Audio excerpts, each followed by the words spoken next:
Chatting with us now on Sports Radio 1310 The Ticket. And by the way, Norm, don't think this is weird because it's a sports radio station. It's very normal. Sports is my life. Very good. This is the great, and I cannot stress the adjective great enough, the great Norm Macdonald. Thanks for joining us. How you doing, Norm? I'm doing great, Corby. How are you? I'm doing very well. Now, we don't have much time here, so let's cut to the chase. This is your first starring role, and you're having to do a publicity thing. I've seen you on Letterman. I've seen you on The Daily Show with, Craig Kilborn. Saw you on Canned Ham, that Comedy Central show. I'm sure you've been on Stern. Now you're doing kind of a lower-rung radio thing. You kind of beaten down by all this, or you getting used to it? No, I love it. I love sports. What kind of sports you into? Well, I'm into every sport that has a line. I'll watch the WNBA if Danny Sheridan comes up with a line on it. No, that's a lie. That's a lie. I will not watch the WNBA. Good. God bless you. I hate the WNBA, and I feel that why should there be a league where the best player in the league could not play in the NBA? Have you seen that chick that they have? She's like a 7'6" Chinese lady. Yeah, she's a freak. Plays for the LA Lizard or something. LA Shark. You know what's amazing? Like they show, what they have to do is they have to pretend it's great. So they'll show like replays. You know, they're all just like little underhand layups. It's crazy. Yeah, it's bad basketball. It's not good basketball. No. Let's talk about your picture here for a second. It's called Dirty Work. Washington Generals could be. That's okay.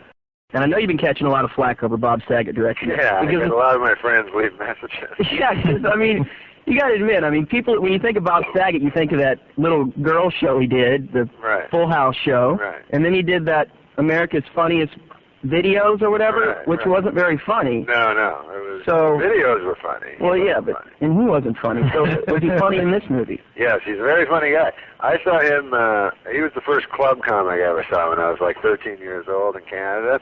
He came through, and he was really a funny guy, very like, his act was very edgy and kind of dirty and stuff. So I always told people about him, and it's funny. Then he does all these bad shows, and people go, "What are you, crazy?" You know? And I go, "No, I swear he's funny." So when he finished, and then when I was looking for a director, you know, he showed me this film he made in college that was he actually won like an Academy Award for that was very funny.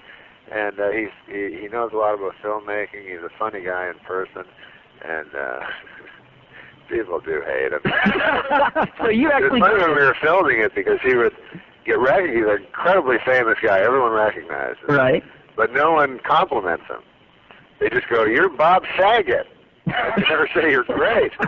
They just identify him. But he's like one of the richest guys in the world. He had to make so much cash off those two shows. I know. I hated him. He's just so wealthy. But he did it must have been really easy to do. Exactly. People think of him as a guy that falls down and stuff, but he just had a brilliant comic mind. He was a great writer, real student of comedy. You know, that knew all the great guys. You know, he patted himself after Aykroyd and Belushi and Bill Murray, and he knew all the moves, and he would have been just, I think he would have been like the greatest. Yeah, I mean, did you ever consider casting him in Artie Lang's role, or was he working, doing something else at the time? Chris wanted to do that role, actually, but he was too expensive. He wanted to do it for nothing. And his management wouldn't allow it. Really? Yeah. That sucks. Yeah, it does suck.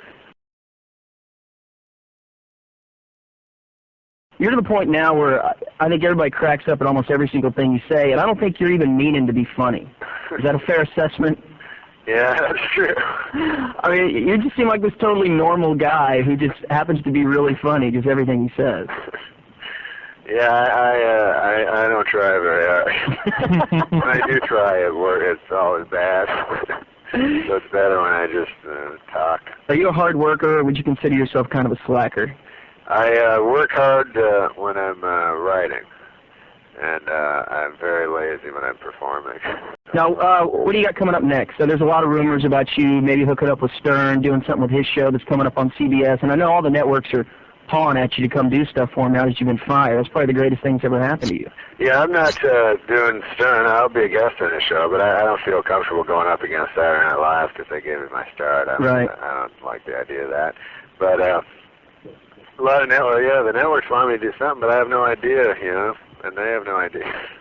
Something. Like their idea is just, yeah, just fine, we'll find something, but I'd like to think of an idea first. I'll tell you one thing we don't have in this movie that's good. What? We don't have a lesbian pretending not to be one. That's very nice. Yeah. No Anne Heche, huh? Exactly. None of that.